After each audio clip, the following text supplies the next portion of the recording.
A big part of my work is helping people make group decisions. This might be managers and their teams, this might be top level managers trying to agree on something, well, amongst each other. And well, it doesn't matter on which level we are, I notice that people are making pretty much the same mistakes. So in this video, I will share my tips on how to make a good and structured meeting. However, before going into the details, I have to say that all of these tips are for the political decision-making meetings. This is for the meetings where people are co-creating some sort of new ways of working together, where they are agreeing on things that will change in their way of working together, or in general when they are exploring complex problems. These tips might not apply to the regular information sharing meetings or on any other practical meetings where you just don't have time and you don't want to listen to others. Okay, so the very first thing that you have to think about is whom will you invite? You have to invite the right people into the room. When you are looking for complex solutions to the complex problems, or when you are exploring new ways of working or whatever that is, if it affects somebody, the person actually should be in the room, or at least the representative of that group. It is very important because when you are working with complex problems, you need the information input from all the levels of your organization. This information is very important and it can actually change the way you will be implementing the solutions. Also, when people are co-creating the decisions, they are more motivated to follow through with them because they see what's in it for them, they know why they have to do something and how this will affect them and the company in the broader sense. So invite the right people into the room, and thanks to that, through those diverse opinions and diverse perspectives in the organization, you will have a more diverse solution that can stand the change process later down the line. When you decide on whom you will invite, the invitation in itself is very important. People have to know why they are going there to the meeting, what is the intent of the meeting, and what is the desired outcome. Also, they have to know what they will be doing in the meeting. If people come to the meeting expecting to hear something from you and suddenly you force them to discuss in some sort of sensitive topics, they will be hesitant to do that. They will not want to do that. So they have to know that prior to coming. Sharing why you are meeting, why you are looking for those solutions, and what is their role in search of those solutions will help you benefit from the meeting. If people know all this information, they will come to the meeting a little bit better prepared. Even if they didn't do that consciously or like with the effort and they didn't come with a sheet of paper in their hands with the answers to the questions, they will still have probably thought something about it. They will have gathered their thoughts and feelings, which is also important, about the topic, and they will be better prepared to share and to explore together. This helps to make better decisions because people are not caught on the spot just to say something because they have to say something. And in general, the quality of the conversation is better because people had some sort of relationship with the topic prior to coming to the meeting. The next one is very obvious. However, this is the hardest one. Let them speak and let people speak freely. If you were to remember the last meeting and try to remember when somebody had time to fully till the end say whatever they wanted. In my experience, this is rarely the case. People like to comment, they like to elaborate on the other's ideas, or they are trying just to cut them off and share their own experiences. This does not help to create open culture in the organization. This does not allow people to explain to the fullest what they were thinking, and in the end, this makes less informed decisions.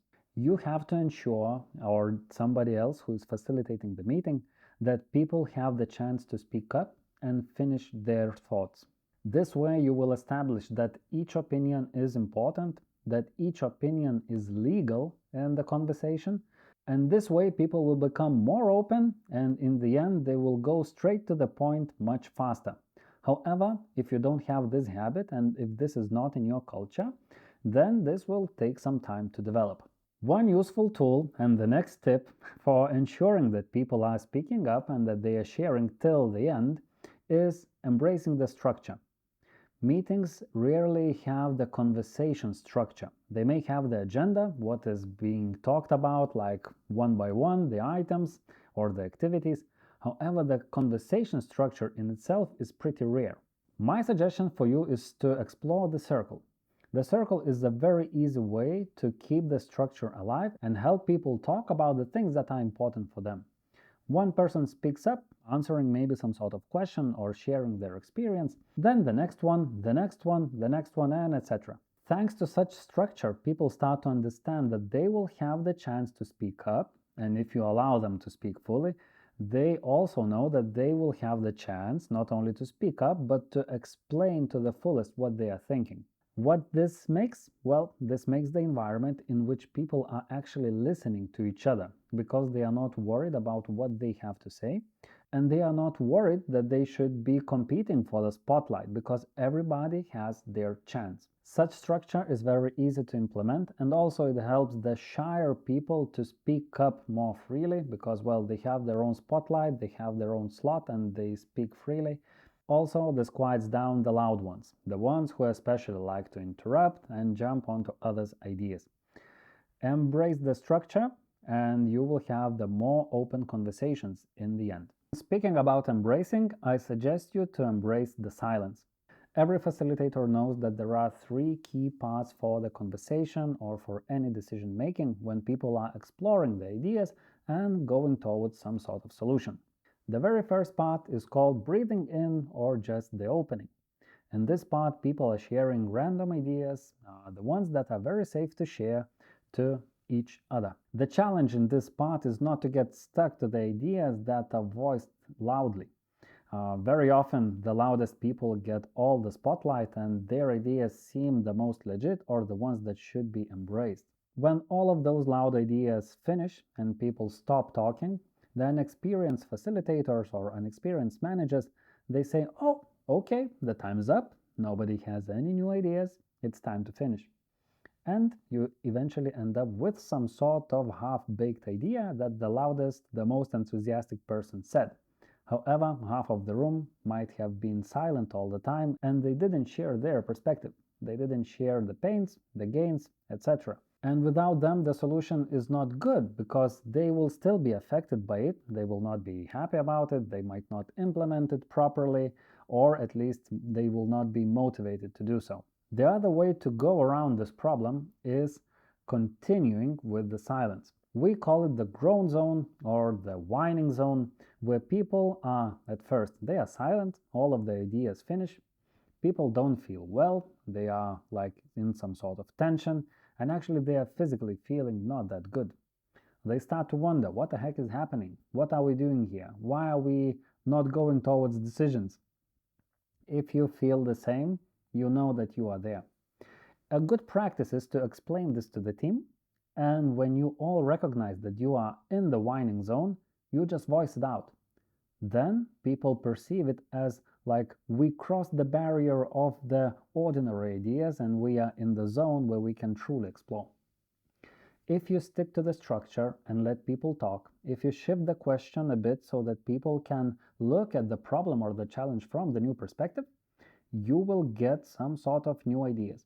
People will become more open, and suddenly you will find new and braver solutions. Finally, what is left is the closing part, the breathing out part, where you are choosing some sort of solutions. You are picking them up and saying, okay, these will be the ones. How you decide it is up to you. I will share a few ways to do that in other videos. But if you kept the structure and embraced the silence, you should have a good solution eventually. I hope that these tips were beneficial for you. It is not hard. Just try to do the circle and help everybody speak. You will be surprised how much you will learn about the culture and about the ways that you are working together. And this way, you will make better decisions that will be affecting each one of you and hopefully improving the way you do the work together. Thank you for watching. If you liked the video, drop the like, drop a comment, subscribe to all of these series, and I hope to see you soon.